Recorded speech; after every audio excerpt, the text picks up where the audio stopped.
कभी सोचा है कि जिस इंसान के लिए तुम रातों को जागते हो, वही इंसान तुम्हें इतना आसानी से इग्नोर कैसे कर देता है? क्यों उसे फर्क नहीं पड़ता तुम्हारी फीलिंग्स से, तुम्हारे दर्द से? क्या सच में उसे कोई फर्क नहीं पड़ता, या फिर उसका ईगो इतना बड़ा हो चुका है कि वो अपनी गलती मान ही नहीं पा रहा?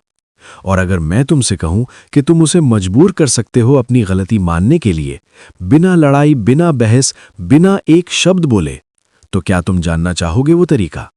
क्योंकि आज जो मैं बताने वाला हूं वो सिर्फ एक ट्रिक नहीं है, ये एक ऐसी समझ है जो तुम्हें कमजोर इंसान से एक मजबूत इंसान बना देगी।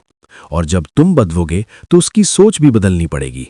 तो अगर तुम चाहते हो कि वो खुद तुम्हारे पास आए और कहे सॉरी, तो इस वीडियो को अंत तक जरूर देखना। अंधेरी रात थी, फोन की स्क्रीन बार बार जलती और बुझती, लेकिन उस एक मैसेज का इंतजार खत्म नहीं हो रहा था। तुम सोच रहे थे कि आखिर गलती किसकी थी, तुम्हारी या उसकी, या फिर ये सब बस उसकी ईगो का खेल था।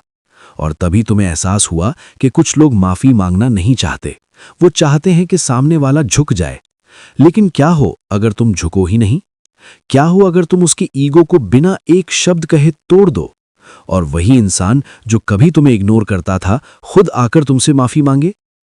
यही इस कहानी का मोड़ है जहां से खेल बदलता है। क्योंकि ईगो को तोड़ने के लिए लड़ाई नहीं, समझदारी चाहिए। और सबसे पहला कदम है खुद को रोकना। हाँ, वही करना जो सबसे मुश्किल होता है, रिएक्ट ना करना। क्योंकि जब तुम हर बात का जवाब देते हो, हर मैसेज का रिप्लाई करते हो, हर बार मनाने की कोशिश करते हो, तब सामने वाले का ईगो और बड़ा होता जाता है।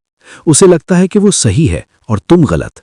लेकिन जिस दिन तुमने खुद को रोक लिया, जिस दिन तुमने अपने अंदर की बेचैनी को कंट्रोल कर लिया, उसी दिन से उसका ईगो कमजोर पड़ने लगता है। क्योंकि उसे तुम्हारी आदत हो चुकी होती है, तुम्हारे ध्यान की, तुम्हारी मौजूदगी की।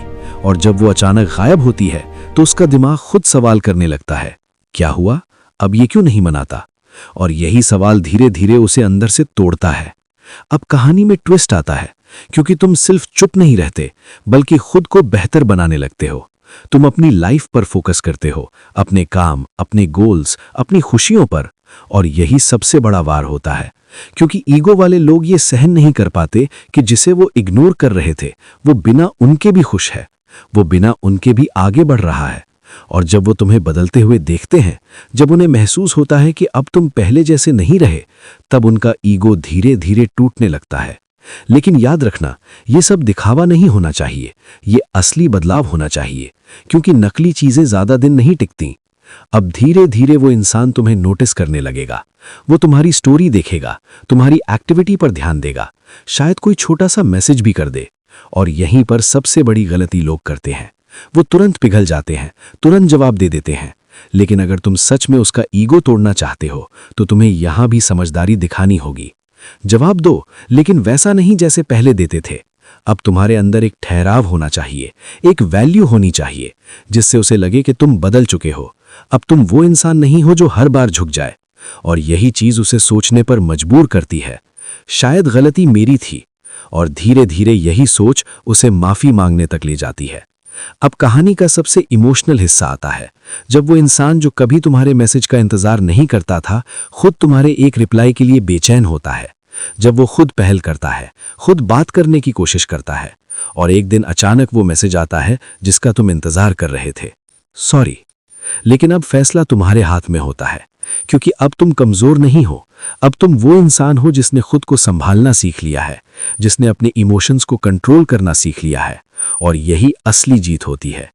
ईगो तोड़ने की असली ताकत यही है कि तुम खुद को इतना मजबूत बना लो कि सामने वाला खुद झुक जाए, बिना किसी लड़ाई के, बिना किसी बहस के, सिर्फ तुम्हारी खामोशी और तुम्हारी वैल्यू से। और यही इस कहानी का मैसेज है कि अगर कोई तुम्हें इग्नोर करता है, अगर कोई अपने ईगो में तुम्हें नीचे दिखाने की कोशिश करता है, तो उसे जवाब देने की जरूरत नहीं है, उसे समझाने की जरूरत नहीं है। बस खुद को इतना ऊपर उठा लो कि उसे खुद अपनी गलती नजर आने लगे। और जब वो माफी मांगे तो याद रखना, माफ करना या ना करना तुम्हारा फैसला है, लेकिन कभी भी खुद की वैल्यू कम मत होने देना। क्योंकि जो खुद की इज्जत नहीं करता, दुनिया भी उसकी इज्जत नहीं करती। और अगर तुम्हें ये कहानी समझ आई, अगर तुम भी चाहते हो कि कोई तुम्हारी वैल्यू समझे, तो अभी इस वीडियो को लाइक करो, चैनल को सब्सक्राइब करो और कमेंट में लिखो, मैं अपनी वैल्यू जानता हूं या जानती हूं।